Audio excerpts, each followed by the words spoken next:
I don't get the movie Willy Wonka and the Chocolate Factory. The movie doesn't make any sense to me. It's a very weird movie after the first 5 minutes. The first 5 minutes kind of make sense to me. Basically, the first 5 minutes are a movie about a guy who's CEO of a chocolate factory, decides to retire. I kind of get that. That makes sense. You spend your whole life doing one job. It's time to quit. Fine. I get that part of the story. Everything after that is a very weird movie. Because here's what he says to himself. He says, I'm the CEO of the Willy Wonka chocolate factory. I'm going to retire. I'm going to find a replacement CEO. And decides to do that. He decides to do that using a lottery system.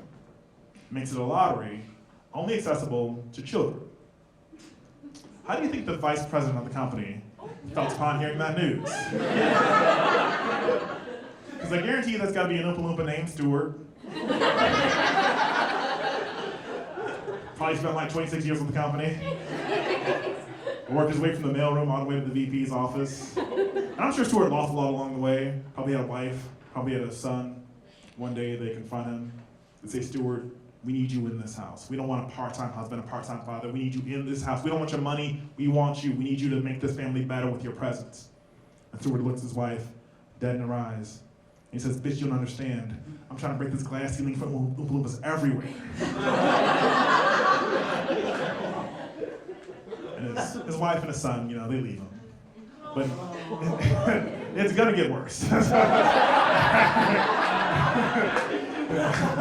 As the person who made the joke, I know where it's going. But Stuart's wife and son, they leave him, but in Stuart's mind, it's okay. He's like, you know what? I'm gonna put my head down, I'm gonna keep working, and one day, I'm gonna become president of the Willy Wonka chocolate factory. So that's exactly what he does. He keeps working. And then one day, he hears rumors that Willy Wonka's leaving the factory. And then he gets a phone call from Willy Wonka's secretary, saying, Mr. Wonka would like to see you in his office now. He gets butterflies in his stomach. Because he knows today's the day. Today's the day he's gonna finally become CEO of the Willy Wonka chocolate factory.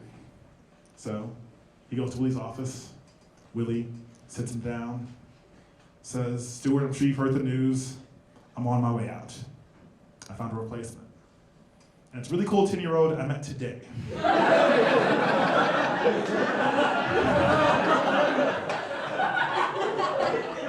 I guarantee you Stuart killed himself right on the spot. There's no way for that story to go.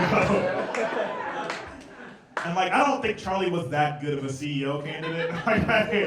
He was just the best 10-year-old out of the 6 other 10-year-olds. That's not that good of a CEO search. I don't even know that he was the best. He was just the poorest out of those 6 kids. That's not a strong criteria. The movie ends on a high note for Charlie, but I don't think his life ends on a high note. I'm pretty sure he died of a cocaine overdose at age 25. Same way Justin Bieber's gonna go. You don't give poor kids that much money and expect it to be okay. He's definitely dead. I'm sorry you like Justin Bieber. Just tell him you love him so he knows it now before he's gone. Okay? I'm just telling you the truth. We've seen this a million times. Okay? You just found religion. No, there's something deeper going on. I don't like it. But here's the weird thing about this whole story I've talked to you about the Willy Wonka movie. Never once watched the film. Never once.